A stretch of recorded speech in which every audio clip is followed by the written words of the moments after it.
Should just take a few seconds for that to update, and it looks like it has. We are now live.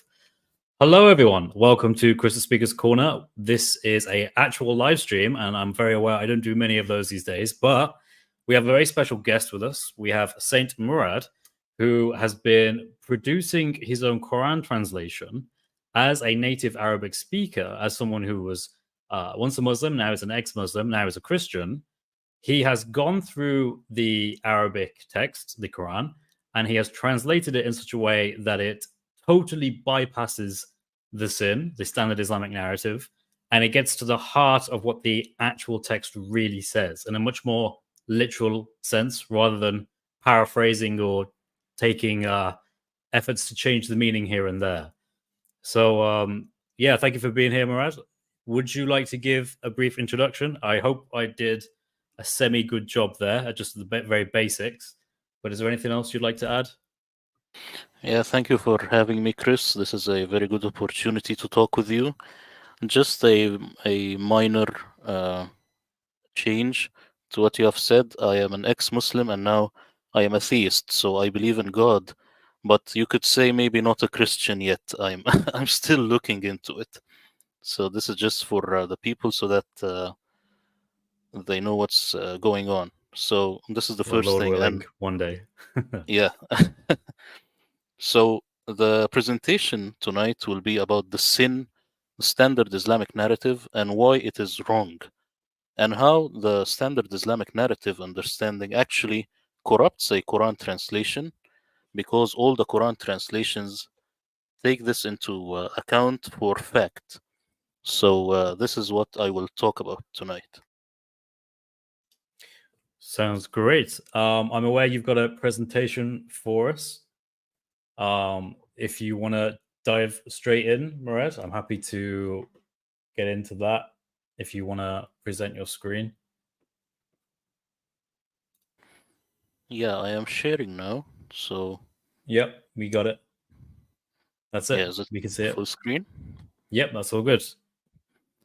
Okay, so the standard Islamic narrative, or as I call it, the standard Islamic hoax, and people will know why I call it this way. What is the standard Islamic narrative?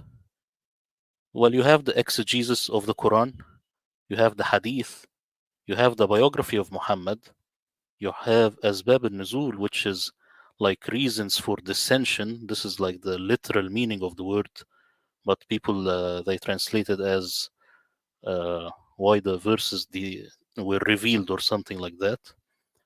And you have the Mecca and Medina phases. So verses which were in Mecca, verses which were in Medina. My question is this stuff valid to crack the Quran so that we know exactly what the Quran is talking about? Well, is it a Persian Quran? If I were to give you a Spanish book and ask you to explain it in detail, do you think it would be a good idea to ask someone who knows Spanish? This is a question for you, Chris. What do you think? Yeah, I mean, if you gave me a Spanish book, yeah, I'd like to think that the person who explains it is familiar with Spanish. Yeah. All right, then, why, when it comes to the Quran, you ask someone who does not know Arabic? I am talking about Al Tabari, Al Baghawi, and most of the famous translators. They were from Persia, they didn't speak very good Arabic. Most of them were Persians who didn't know Arabic well. This is why the exegesis of the Quran in most verses is laughable. Back in 2020, I made a video on Islamic Origins channel with Mel, proving that the Umayyads and the Abbasids might actually have been from Central Asia. And in all the depictions of early Muslims, you will find them looking Asian. And this is something in the Arab mindset, they do not like that very much. What is the caliph role in all of this? This is a question no one asks. We are not 100% sure of the motives of the caliphs. A lot of politics was going on, and the caliphs used to decide how you would explain this verse, how you would explain this hadith. Nothing like this could go without the caliph's consent. So why even listen to them? Because it is a general Islamic consensus. I think this is a bad idea. Back to the Persians. Ironically, the Quran is the only book where if you want to know the meaning of a word, you'd never open a dictionary. Instead, you go to these Persians who never lived in the same century as Muhammad, nor were Arabs, nor lived close to the Hijaz. And the main problem with these interpretations is that they are built on flimsy reports. This guy said to this guy, said to this guy, as you know, in the how the Islamic chain is going. Mhm. Who are these people? Why should I base my Quran translation on these tafsirs that are clearly a big sham? So I will ask you at this point, what do you think so far? Yeah, I think the idea that people later could sort of narrate what actually happened is very unlikely, given that it's both political from the Abbasids and the Umayyads time, but it's also obviously trying to explain things. Like there are verses in the Quran, many of them, which just don't make any sense. Right? There's no context to them. In fact, there's entire surahs that have no context to them. So there's obviously a need to look at those surahs that have no context and to give them one. So I always find that suspicious when it's used more to explain something that in and of itself is just not giving you any information. I think it's very easy for someone to interject new information if there's no actual established context. Whereas, yeah, with these guys, the Umayyads and the Abbasids, like you say, they're Persian. So I guess like Arabic wouldn't have been their native first language, but like a second language they pick up, I guess, or something like that. Would that be right? Yeah, and I can also recall that there was an Abbasid caliph, maybe he was the fifth or sixth caliph, that he couldn't speak Arabic at all, and this is from the Islamic narrative. He only spoke Persian. And also, I remember that there is a report from a Western source talking about Harun al-Rashid, one of the Abbasids, and they call him the king of Persia, not the caliph, not the king of Arabia, Persia. So these people, they were Persians, and this is their depictions all over. If you look at the earliest depiction of Harun al-Rashid, you will find he looks Asian. He doesn't look like Saladin in the Kingdom of Heaven movie. This is something that we Yeah, think of today. that is interesting. Yeah.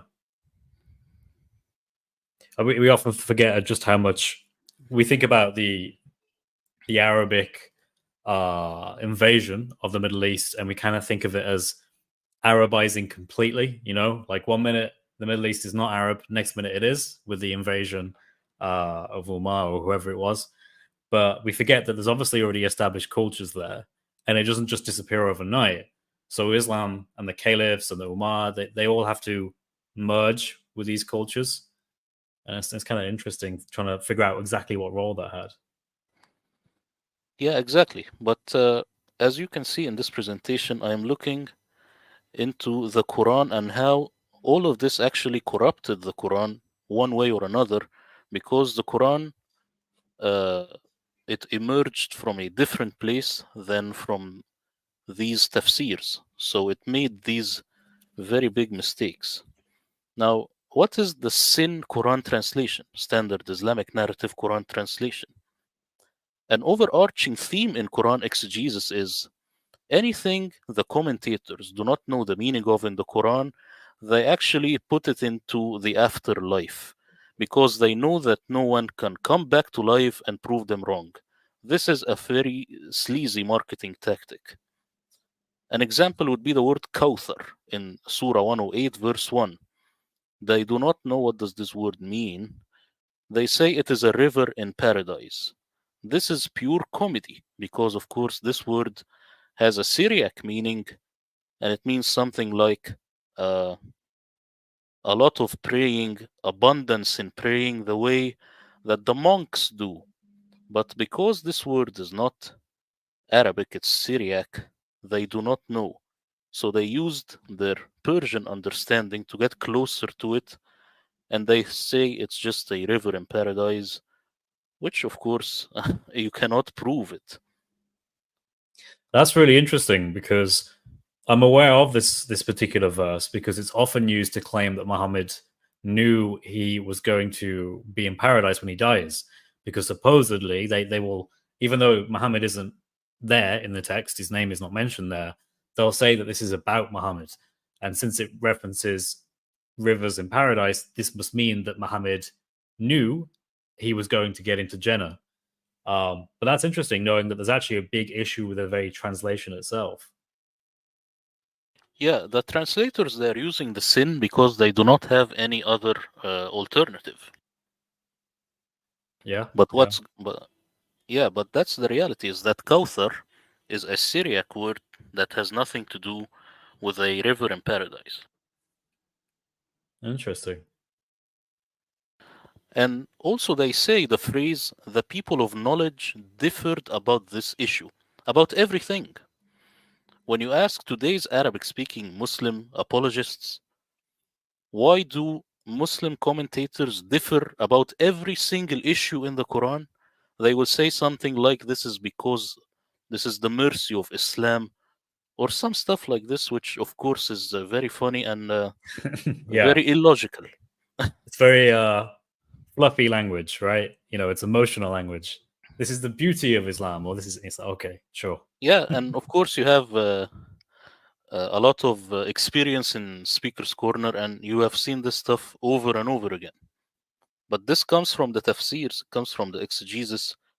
This fallacious mindset comes from the standard Islamic narrative.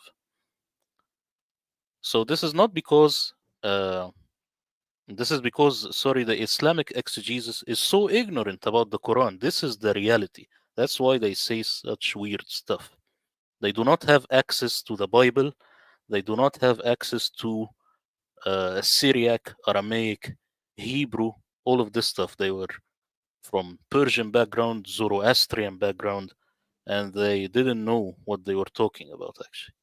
So just to jump in, so I'm aware that when we talk about people like Bukhari, I know Bukhari is much later in his hadith side of things, but he was born in Uzbekistan, or modern day Uzbekistan, if I remember correctly. So Yes, it kind of yes. goes to show you that some of the greatest thinkers and scholars in Islam are actually based quite far away in very different cultures. So I think like in Bukhari's case, he actually does move closer. I think he moves to like modern day Iraq. But yeah, these people come from very different cultures that aren't so close to the events, and they're trying to learn things as they go by. Especially in Bukhari's case, when he's trying to figure out what did Muhammad say and what did Muhammad not say.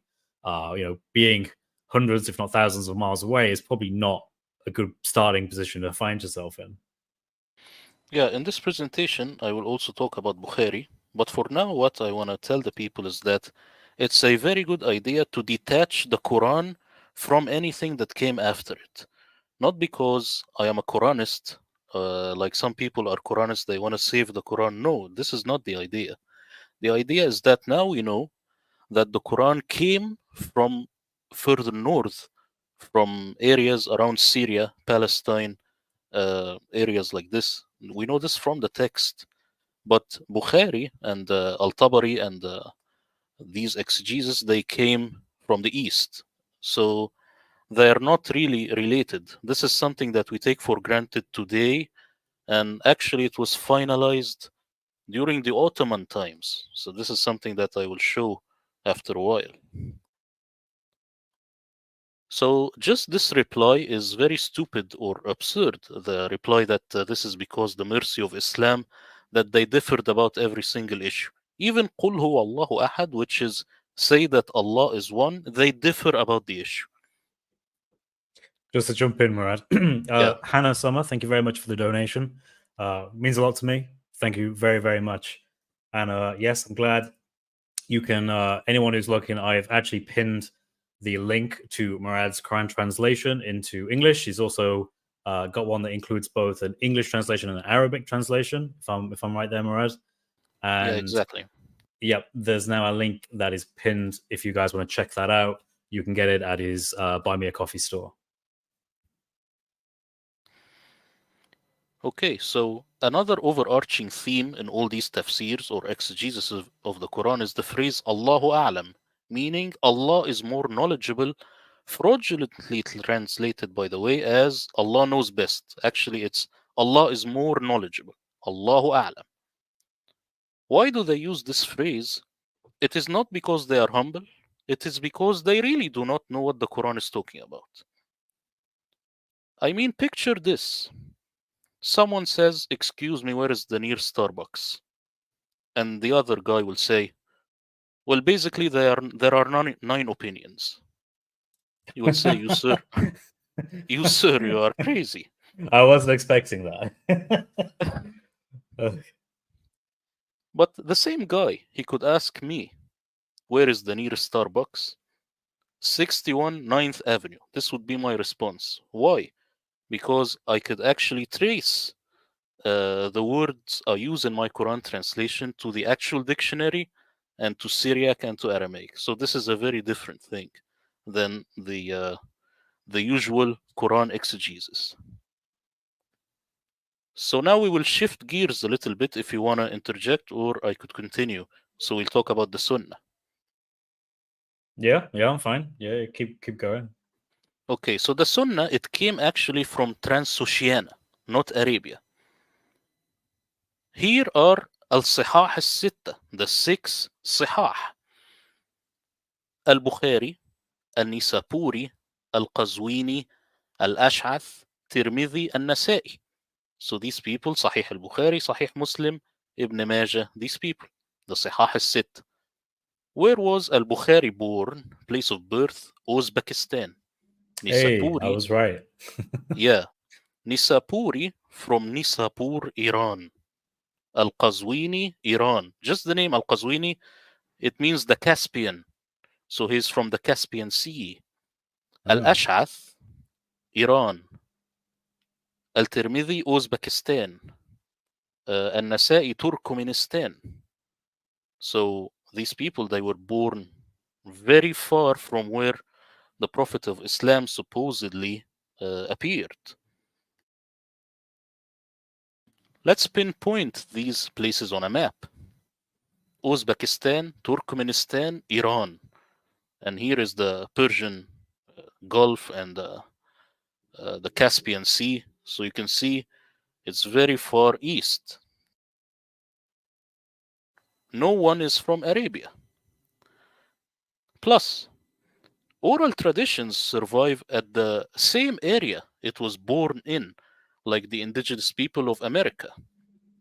And since all Sunnah writers came from places other than Arabia, then the claim of oral traditions being passed down from Muhammad is actually fraudulent. Yeah. It would be like if you heard someone like narrate something that had an American grammar, but you've never been to America and you're like 1,000 miles away, you're in Germany or something. It would be very strange to think that you've accurately got that translation that can go all the way back to a person if you've never been there and the person lived like 100 or 200 years ago. Exactly. So this is exactly the point. So it's not just that it's like Chinese whispers game. No, also there is a problem with geography. So here I ask the question, is Sahih al-Bukhari a hoax? Sahih al-Bukhari doesn't have one original manuscript. This Moroccan scholar called Rashid Eilal wrote a whole book about it. Until now, no one debunked him. The name of the book, Sahih al-Bukhari Nihayat Ustura. In English would be Sahih al-Bukhari, The End of a Myth. And this book is printed in Arabic. Debunking him requires one thing and one thing only, a manuscript from the time of al-Bukhari, or even close. That never happened. Muslim scholars created a pseudoscience called Ilm al-Rijal, or the science of men. Actually, this is hocus pocus because they cannot trace the tradition back to Muhammad. So what about the others, Sahih Muslim and the rest of the Sihah Sitta? Well, their case is even worse than Bukhari, as explained again by this Moroccan scholar in his book. Plus, these writings in Bukhari are not all about Muhammad. You have the example of the she monkey getting stoned. Where is Muhammad in the story? And I ask you, what do you think so far? Yeah, well, hopefully he's not the she monkey, I guess, you know. But yeah, this is really interesting. I have not heard of this guy before. Do you know if his works have been translated into English, or is his book just purely in Arabic at the moment? No, it's just in Arabic, and people they are Ah. only cursing him. They are saying he's an infidel, but they never read the book. He is saying, guys, please show me just one manuscript that's even close to the time of Bukhari.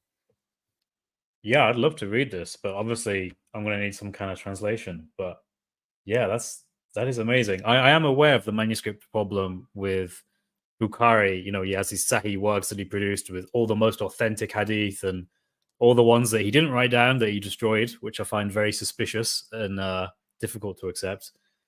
But the idea that we don't even have a manuscript that goes back to that time, and at this point, this is the 9th century, so it should be pretty easy to get a manuscript, you would think, but nothing there.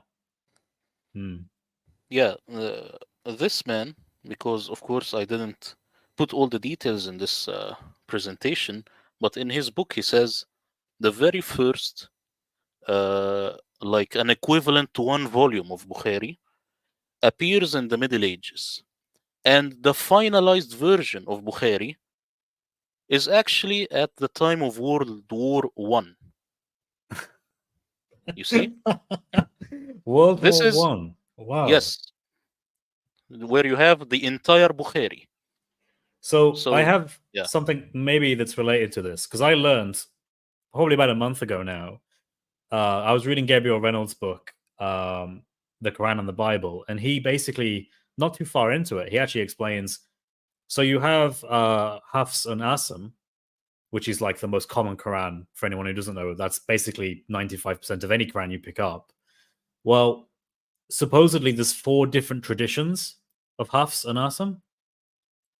And depending on, and you basically, in 1924, when they had the Cairo project to standardize the Quran and then distribute it, they had to pick which of these 4 chains of Hafs to go with because they differ slightly. And I couldn't believe it because I was thinking this is 1924. You know, so like that's almost 1,600 or 1,500 years have passed. You would have thought they would have ironed all this stuff out centuries ago and came to some sort of consensus over what his version of the Quran actually is.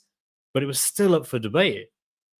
And I find that just so fascinating. I wonder if that's a similar thing here, that, you know, it took this long for people to actually finally settle on, okay, this is like the definitive Bukhari work. And anything else is not authentic. Yeah, with the Sunnah, the case is almost similar to the Quran. Wow. That's the idea. Everything was finalized during the Ottoman times with World War One. This is the reality of things. This is the manuscripts that we have, either for Sunnah or, as you are talking about the Quran, for Hafs. They had the problem in Egypt with the exams because they differed a little bit here and there. And Egypt, it followed Hafs, although before it followed Warsh, which followed Morocco. But then they went with Saudi Arabia and followed Hafs. So this is what's going on. They didn't have the final decision till World War One. That's crazy, really. So bizarre. So now we will move to the biography of Muhammad. It is another standard Islamic narrative hoax. This is the picture of Abu Ja'far al-Mansur, and this is an Abbasid caliph. I think this is the second Abbasid caliph. Also, this is the oldest depiction of him as a Central Asian guy with Asian clothes, Asian features. Al-Mansur, the second Abbasid caliph, is the one who requested from Ibn Ishaq to write the biography of Muhammad for his son Al-Mahdi. And this comes from the Islamic tradition, by the way. I'm not making this up. Ibn Ishaq wrote this biography 130 years after Prophet Muhammad's supposed death. Now, what is the problem? Problem is the original of Ibn Ishaq is lost. The original of Al-Bakka'i, which took from Ibn Ishaq, is lost. The original of Ibn Hisham, which took from Ibn Ishaq, is lost. Robert Spencer's Did Muhammad Exist shows very well the problems with the biography of Muhammad, and Crossroads to Islam shows exactly how the archaeology actually leads to Abd al-Malik ibn Marwan. So this is the sin biography of Muhammad, very problematic. And of course, if you are a caliph and you ask someone to write a biography for your son, you will write something like Peter Pan, something like King Arthur. You will automatically write something that has fiction because your son wants to hear marvelous stories. So just the beginning of how they wrote the biography of Muhammad is problematic. And I ask you, what do you think so far? Yeah. I have a very low opinion of the biography of Muhammad. I think a lot of it is embellished. A lot of it has probably been destroyed intentionally. I think that was the whole idea behind the science of hadith. It's to basically categorize what people want there to be about Muhammad that's useful in terms of his biography, and to get rid of anything that's embarrassing, like Muhammad reciting satanic verses, and so on and so forth. And they came up with a criteria to be able to do it. I haven't read Robert Spencer's Did Muhammad Exist? I have his Critical Quran, but I don't have this book. And I'm aware he's just published another book, which is also about the. Actually, I think it's a critical biography of Muhammad. Robert Spencer's just released, and I need to get that as well. But yeah, I'm completely with you. I didn't realize we didn't have Ibn Hisham, so that's interesting to learn as well. Yeah, Ibn Hisham, the original, we do not have. We have small fragments from him. And about Robert Spencer, actually, Did Muhammad Exist goes very well with his new book, because in his new book, he shows that almost every single thing we know about Muhammad, it has multiple versions that are not just contradictory, but they are contradictory like crazy. For example, when was he born? They could say he was born at the year of the elephant, or 5 years before the year of the elephant, or 15 years after the year of the elephant. So this kind of discrepancy is just too much. Also, who was the angel who visited him first? Was it Gabriel? Was it always Gabriel? No, there are versions that it was Seraphil and then Gabriel. Was it real or was it a dream? Also, you have two versions within the standard Islamic narrative. And I think it's important to highlight that when you have those variants that contradict each other, Islam is fundamentally these variants, these hadith, these traditions that always supposedly go back to Muhammad, but because there's differing accounts, they can't all be true. So for them, in there is Islam as a whole, when you take into account the hadith, they have tons of variants and tons of contradictions. They just don't think of it that way because they sort of make the Quran the amazing thing that's perfectly pure, and then everything else, which is what they rely on, they just go, oh, that's not the Quran, it's fine. But really, no, that is your revelation, because that's your entire religion. If you don't have the hadith, you don't have the sunnah, you don't have anything. So yeah, it's important to keep that in mind. Yeah, exactly. So now we will move to Asbab al-Nuzul, which is, they translate in English, why was this verse revealed? But actually, the literal meaning is verses flying down from heaven, as you can see here in this picture. This is Asbab al-Nuzul. But of course, Muslim translators, they always have it as, why was this verse revealed? Reality is that this is a highly narcissistic, self-centered approach to the Quran, later created by Muslims after owning a complete Quran. On one level, it is made to cover up the fact that they do not know what the Quran is actually saying. And on a deeper level, it was crafted to forge the life of Muhammad into the Quran, when in reality the Quran does not know Muhammad. And of course, this might be a new theory to you, but I have talked before about the 4 mentions of Muhammad in the Quran. they could actually be a reference to Jesus, because Muhammad means the most praised, and just the way of saying Muhammad, the one who is praised, is kind of a divine title. You cannot have this title if you are just a mere human. And people could say, well, the Quran mentions Isa. Well, also the Quran, when it talks about, for example, Yunus, which is Jonah, it says Jonah, and it also calls him Dhalnun, which is the one of the whale. So no problem. The Quran uses multiple names for a single person. What I'm saying is that the Quran is detached from Muhammad, and the whole idea of Muhammad was added later to the Quran by the Abbasids. I'm just going to jump in and say I very much agree. You've obviously done a much bigger dive into this than I have, and obviously having translated the Quran, you have a much bigger scope of this than I do. But from what I have looked into, those 4 references, especially when one of the references, because there's a reference that talks about Jesus in a particular way. I think it's something like Isa is like a messenger or something like that, and just a messenger. And there's another verse that supposedly is about Muhammad, but it's basically the exact same as a previous verse that talked about Isa.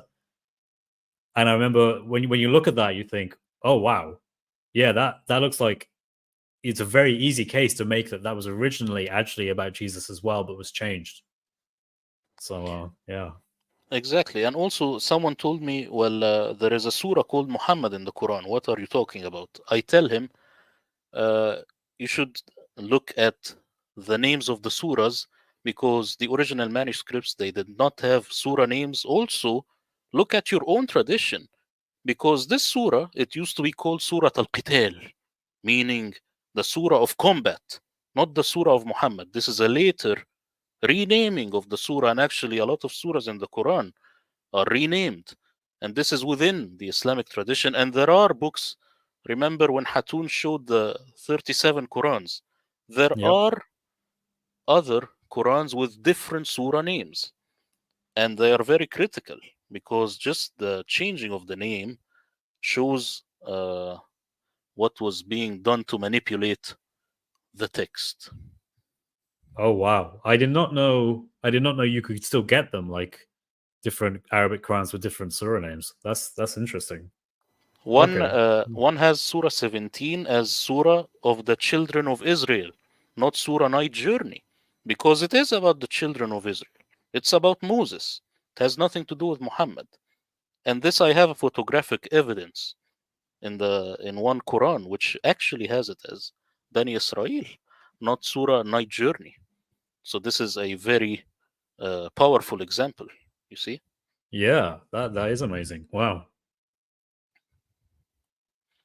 So now we will move to Mecca and Medina. I ask Mecca or Medina, or Muhammad and Moses. The Sin Standard Islamic narrative claims that these verses or surahs, they were revealed in Mecca, while these were in Medina. Reality is his immigration from Mecca to Medina is a hoax. It is remodeled on Moses' exodus with his people out of Egypt for being persecuted for their new monotheism.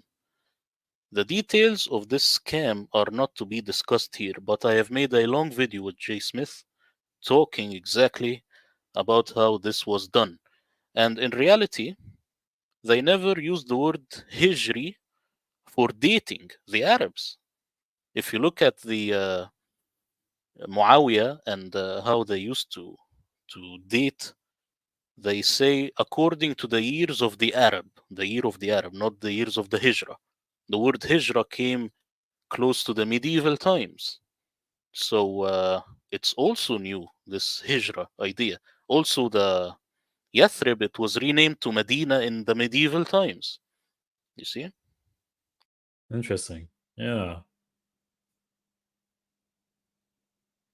So this is another Sin Standard Islamic narrative hoax to make the Quran fit the story of Muhammad. Adding insult to injury, no one actually agrees which verses are Meccan and which are Medinan. And sometimes half of the verses in Mecca and half is in Medina. Again, picture this. I am in Mecca, I told you something like, hey man, let's go grab some. And after 2 to 4 weeks of traveling, I tell you, coffee. What is this?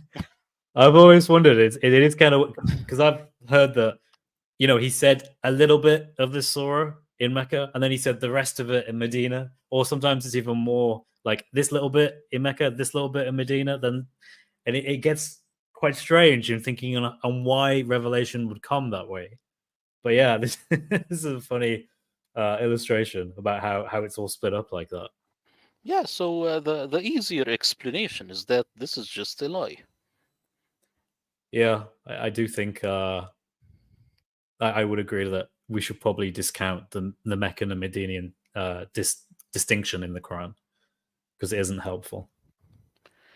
Yeah, so here there are things that are not mentioned in the Quran at all, and this is for the Western audience so that they are not fooled one way or another.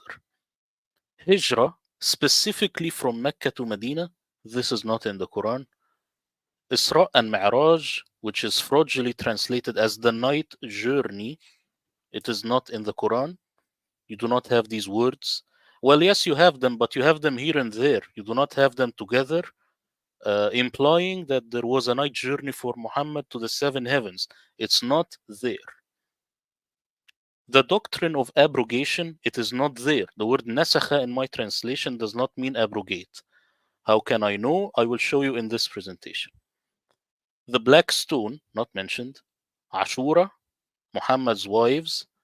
Well, yes, but maybe if you say that he is Muhammad, but of course it is not mentioned clearly at all. It's just mentioned as the messenger, and this messenger, in a lot of cases, it's the angel messenger. Muhammad's companions, never mentioned. Eid al-Fitr, Eid al-Adha, 5 pillars of Islam, and many, many more. These things come from the sin standard Islamic narrative. And back to you, what do you think? Like, this is so important because these points you've got on the screen, these are all the central beliefs basically of Islam. I mean, even the 5 pillars itself is here, and it's completely right. Like, I've always thought that strange that so little of Islam actually comes from the Quran, like so little of it. Isra and Miraj. I've met countless Muslims that try and say the Miraj is in the Quran, but they can never find it. They're usually just referring to Surah 17, and they just haven't read it properly. But yeah, it really makes you think. Just when you strip everything away, the Quran is like a totally different book from what we've been led to think it actually is. Yeah, and as you can see also, people, they make a lot of debates, Christian and Muslims. The Muslims, they always say something like, show me the Trinity in the Bible. I will tell them the word Tawheed is never mentioned in the Quran. That's even better. What do you think? Yeah, so I have my own version of this. My one is show me the doctrine of Isma, the supposed sinlessness of the prophets. Like, show me where this is in the Quran. Because, Isma, yeah. Yes, forgive me. I have to guess with these words, as an Englishman. No problem. But so and they never can. And I say, look, I'll show you where the Trinity is in black and white as soon as you show me where this doctrine is mentioned. And of course, it's not only that they can't find it in the Quran; they also can't really find it in the Hadith either. It's such a just this thing that's just come out of nowhere. It doesn't come from the Quran or the Sunnah. And what's worse is the Quran in many different places explicitly says that prophets did do things that were sinful or did do things that were against God's will. So it's such a bizarre doctrine to try to defend when everything in your religious scripture says the opposite. That's the one I go to.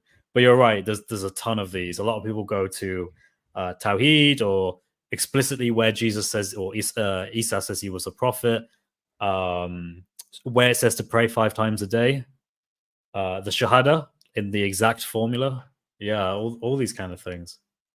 Yeah, and the word Tawheed, if you translate it literally in the correct way, it means unification, not unity, not oneness.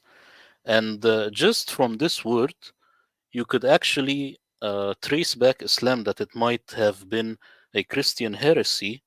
It might have been Arianism in a new clothing. just by cracking this word tawheed, which is unification. So Islam doesn't have anything about unity or oneness. It's just unification. With unification, you need a minimum of two things. It could be three. So this is something that they never think about. Interesting. I say enough is enough. The sin doesn't have holes in it, it's just one big hole. Like Dr. J. Smith always says, you've got the wrong man at the wrong place, doing the wrong thing at the wrong time. Even Muslim scholar Yasir Qadi, he acknowledges this when he says that the standard Islamic narrative has holes in it.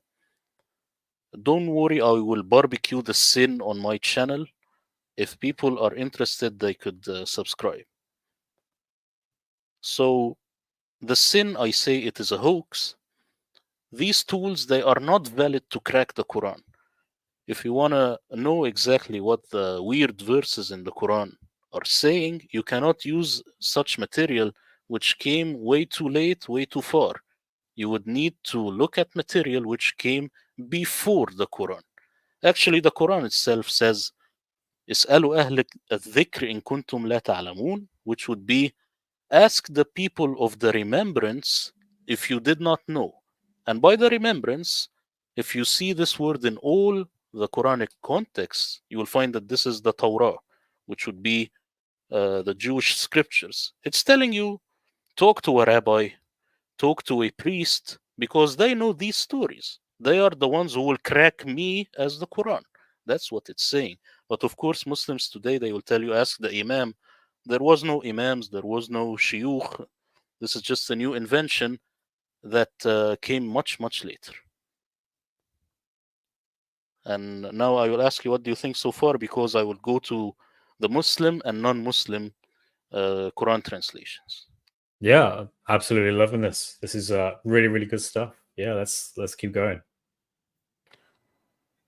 Okay, now the question with the Bible usually is, which translation is better? But with the Quran, the question is, which translation is worse?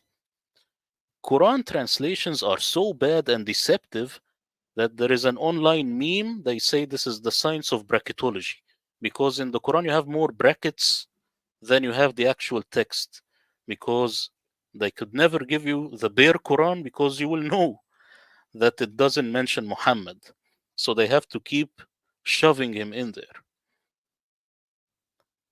Now, what did these translators have before translating the Quran? So you have Muslim translators and you have Christian translators like Robert Spencer and Osama Dakdok. Osama I love, of course, and this has nothing to do with his translation. It's just that I am saying we used very different methodology. They used the SIN, Standard Islamic Narrative, to translate the Quran, to crack the code. The Quran is the only book in history in which, when you want to translate it, you never open a dictionary, but you go to writings written by Persians who are way too late and way too far. Muslim and non-Muslim Quran translators started by translating from Surah 1 without creating their own concordance.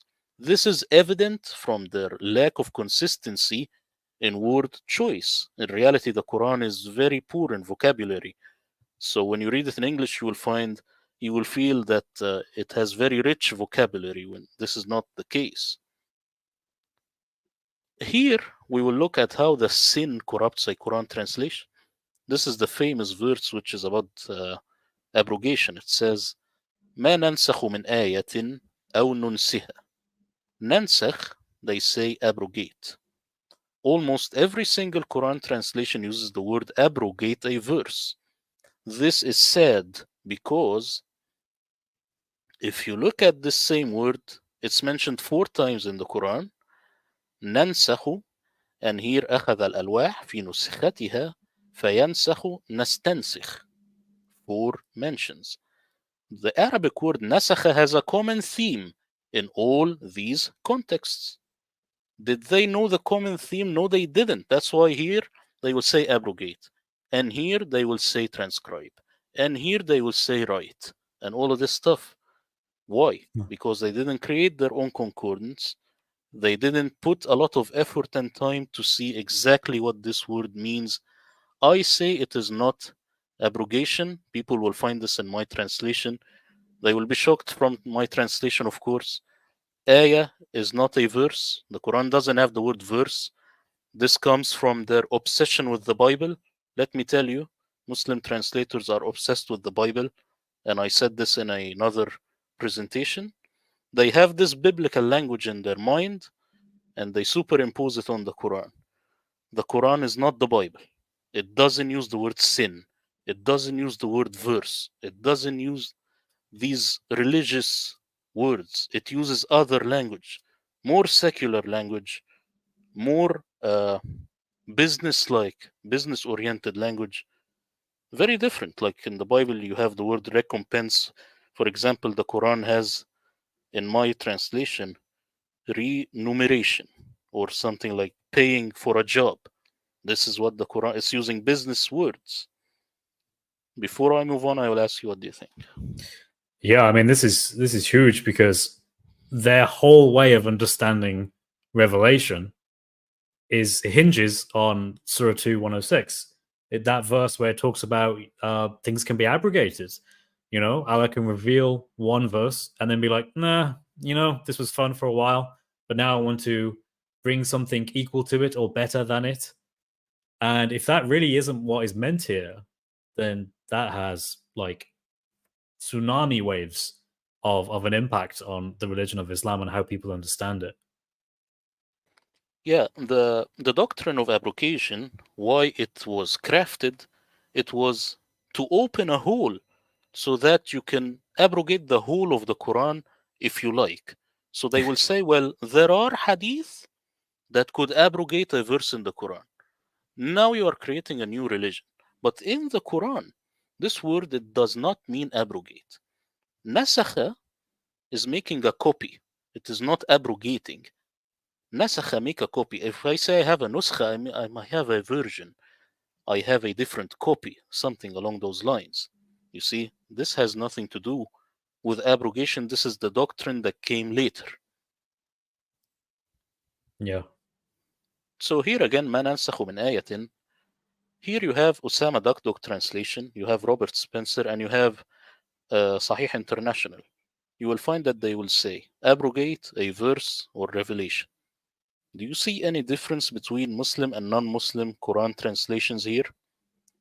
Creating more sin-based translations is like beating a dead horse. I'm not talking about Osama or Robert. Osama is a genius in his own way. Robert also is a genius because of his Quran exegesis that he adds. I'm saying that it's not a very good idea to create more sin-based translations.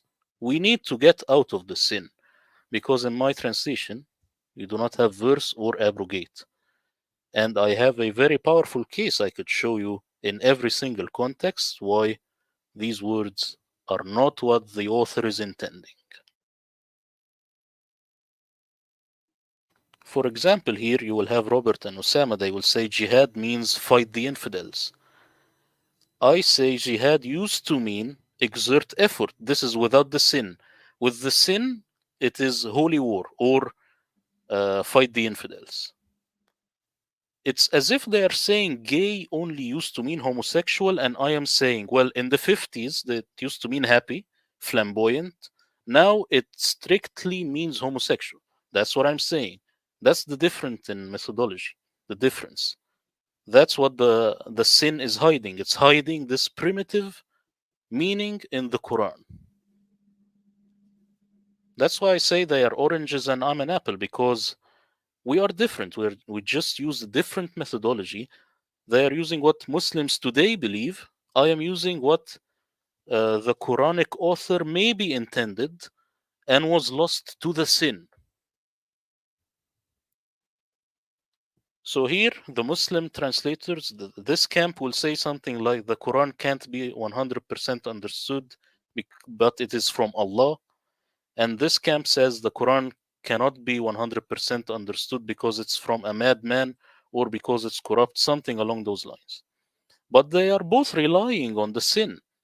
They are using the wrong tools to crack the Quran. It's like I want to open an iPhone and I get a knife. No, I should get its very specific tools to open it. Here, the Muslim translators, most of the time they are liars, they are trying to make Islam look better. But here, the Christian translators, they are sincere. They say it as it is. They try their best to give you what the Quran is actually saying, but using the wrong tools, just like the Muslims here. Now, if I give you white sugar, eggs, baking soda, vanilla, and milk, what will you create? You might create an amazing cake, like the Christian translators.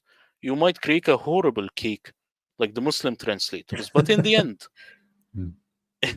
it's a cake because you have the same ingredients, so you will get the same results. Same standard Islamic narrative, same results. So we've got a big problem. What is the solution? Well, a Quran translation that totally ignored the sin and worked with language only, aka the Murad translation. And I will tell the people to stay tuned. If we get to have another live stream, I will tell them exactly how I created this translation, because sometimes people tell me it's impossible to understand the Quran without the sin. I will tell them why. I did it. How do I crack a word? I check it in every single context in the Quran. Then all of a sudden I know what the author meant. I open the dictionary. I open the ancient Arabic poetry. This stuff that is close to linguistics. Muslims, they say Quran is a linguistic miracle, yet they never obsess about linguistics to crack the Quran. They are obsessing about this guy said to this guy, said to this guy. It's very weird. And my presentation is done at this point, and now I will get back to you. Wow. Yeah, thank you for that. That was very eye-opening. I do very much appreciate that you, with your translation, you're not just taking the standard Islamic narrative that has come to us through generations and generations of Islamic scholars trying to do their best at understanding something that probably can't be understood using their method, but rather you go underneath it. You actually look at, well, let's just take the text, take away the exegesis that has been imposed on it, and let it speak for itself. And I think there's a ton of value in that. And it's definitely going to be very useful for me in my polemics and my conversations with Muslims, in particular when we talk about the Quran and what certain things mean. So that's incredibly helpful. I think maybe we could, if you want to, Murad, we could perhaps have people ask some questions, maybe. Yeah, sure. What do you think? Does that sound good? Yeah, sure. I'm going to go through the chat, but if you guys want to start putting any questions you have for Murad, and I'll pick them up, put them on screen, and you get a chance to get Murad to respond. So there's this one. I think you kind of covered this. But if you just maybe want to talk a little bit more about this, Murad. Yeah, nothing wrong with Robert Spencer's Quran translation. It's just that it's a very different methodology. He used the Islamic understanding of the text. That's what happened. So, for example, he will say, you cannot eat swine because this is the Muslim understanding of the text. In my translation, actually, the Quran doesn't mention swine or pigs. So Muslims can eat bacon. In my translation, there is no abrogation. Why? Because I used just the linguistic method. So it's very different than the translation of Spencer. Nice. Just looking through comments, trying to see anything I want to bring up.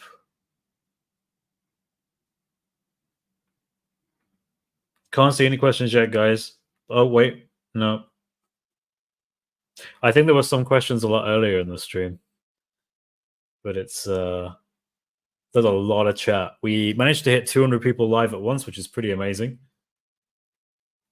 Nice. I think I saw someone say that they bought your Quran translation as well. So that's really awesome. Thank you to whoever did that. Yeah, that's very nice. If anyone wants to ask me anything regarding this translation, uh, just do it. So, For example, Chris, yeah, I do not have the word Yathrib in my translation. Why? Because I have seen this word mentioned in another context in the Quran, which made it clear that it is not a place, it is just an act. You see? How is this different? I do not understand. Jesus is God. Well, in the next expose, where I will show exactly how I translated my translation, you will see that I used a totally different method. I didn't use the standard Islamic narrative at all, no hadith, no Muhammad, no exegesis. So this yielded much different results. It might get us close to what the Quranic author actually intended.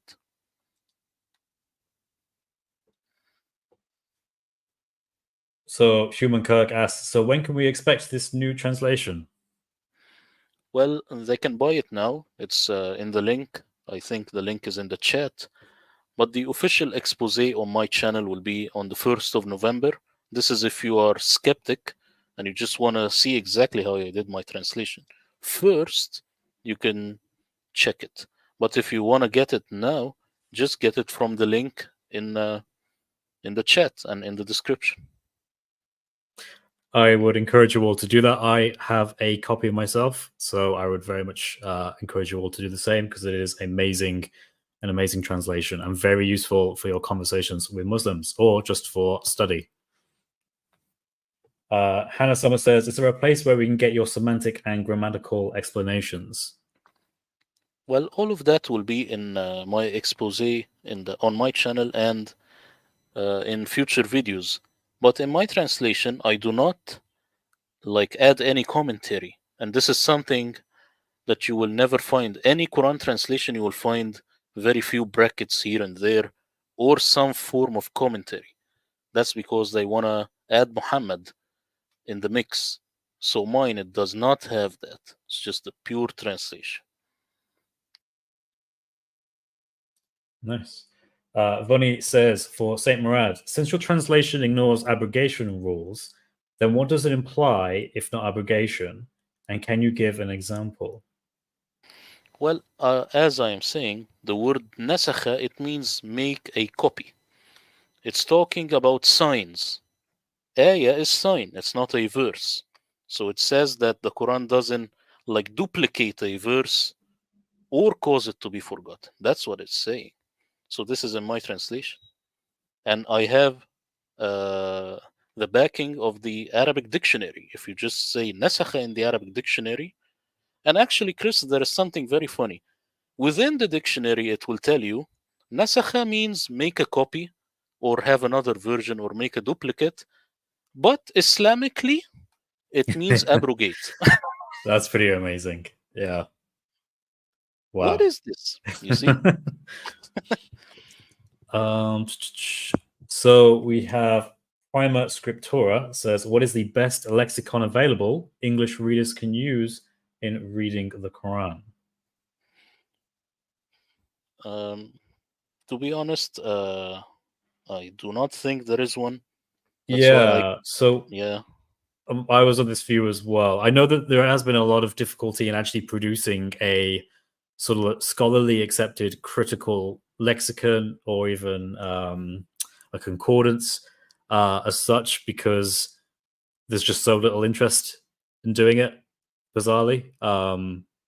That's to my knowledge. Maybe things have changed a little bit, but if anyone is aware of some really amazing lexicons, I'd love to hear them. Yeah, I have created my own concordance, but it's just in a very amateur way. It's not to be published online.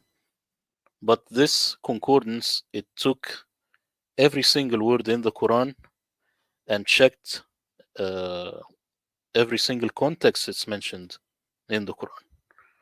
That's why it yielded this much different results. We have Hobocop, I think that's how that's meant to be. Is the 7th century Arabic missing vowels? If so, how is it possible for words to be mistaken? Yeah, the 7th century Arabic. I think it was not Arabic. It was Syriac, but then it got Arabized, and now all of a sudden you have Arabic. Because why would someone write something without vowels? This is crazy. But adding vowels over something which was already good and readable, this is what we can believe. So I was just using the Hafs. So all these surprises, I have it just using Hafs and just ignoring the standard Islamic narrative. Imagine if we also ignored all the vowels and got back to Aramaic and Syriac, then the Quran would be almost 100% correct. Interesting. So you take Christopher Luxembourg and Gontolulik. I can't pronounce his name. I'm not sure if that's right. But do you kind of take their understanding that these were like original Syriac lexicons and they've been sort of like co-opted for an Islamic purpose? Is that kind of your view, or? Yeah, but I did not adopt their understanding in my translation. Now, why is that? Because a good Quran concordance was never created. So I created my own, just assuming the Quran to be 100% Arabic and not Syriac.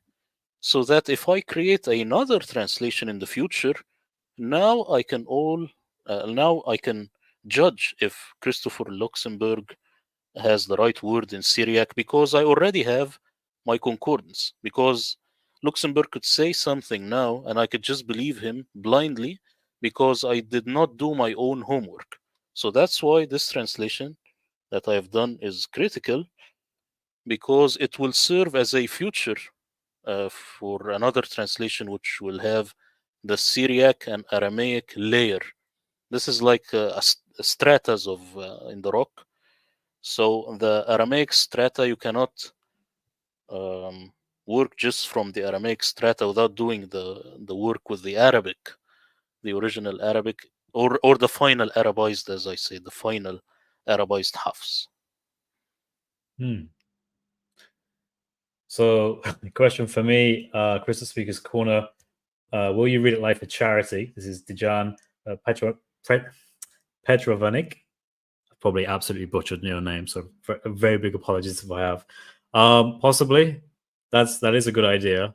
I'm still sort of coming down from reading the Quran in a terrible English translation. I'm not sure if you saw, Murad, but I read the Quran live for just over 14 hours, just straight. And yeah, the translation I read was also really bad. It was really bad. It took so much liberties with the Arabic text. I mean, I'm not an Arab. I don't know Arabic, so but even I could tell they were taking some liberties. But we'll see what the future holds for that. Cool. I'm gonna say that looks about. Oh wait, maybe one more. I saw something for a second. I'm just trying to find it again. Just scrolling through comments.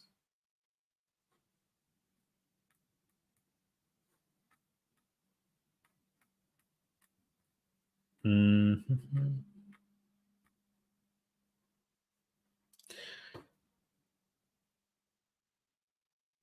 Can you ask what would be the best online translators website we can use? Well, anything you will have online, it will have the sin understanding. So if that's what you're asking for, I think the less deceptive one might be Sahih International. It's a little better than Yusuf Ali, a little better than Mustafa Khattab, but they are all just bad. I would go with Osama Dakduk if you want the closest understanding to the sin with the understanding of the Arabic. But just to tell you, I think all these translations are, with the exception of Osama, I think all these translations are horrible. Either Sahih International or Mustafa Khattab or any of these. Nice. So I'm going to do one more question, and then we'll wrap up and we'll call it a show. Marcel Al-Hind says, Brother Saint Murad, in Quran 3:7, it says, and then something I do not know. So why did Allah send this book to us? If only Allah understands it, how can we do an interpretation? Yeah, this is the word it says تأويله إلا الله, which could be no one knows its interpretation except Allah. And the Quranic author, usually he flexes his muscle. That's what I see. Now, why is that? Because he wants you to be a Muslim, and a Muslim is someone who submits submissively. That's what you will find in the Quran. You have to be submissive, and you do not have any will. So the Quranic author or Allah is always flexing. Even when it says he is the best of deceivers, it's actually flexing. Like, even if you want to deceive, I am even better. I am good at good and I am good at evil. I will beat you in any game. This is the mindset of the Quranic author, because, of course, I have read it multiple times now, and I see that this author, he's kind of a narcissist. So that's what's going on. I think that makes a lot of sense. Well, thank you very much for joining us, Saint Murad. It's been an absolute pleasure to have you on. I've wanted to have you on my channel for quite a while now. I've been incredibly busy with things, but I'm finally glad I managed to have you on so you could give your presentation. I would like to have you back for your second part, if that's good with you. Yeah, we will definitely arrange the timing. Awesome. Yeah, I cannot wait. Well, thanks again for everyone who joined. It's been absolutely amazing to have you all here. And we will see you in the next one. Take care.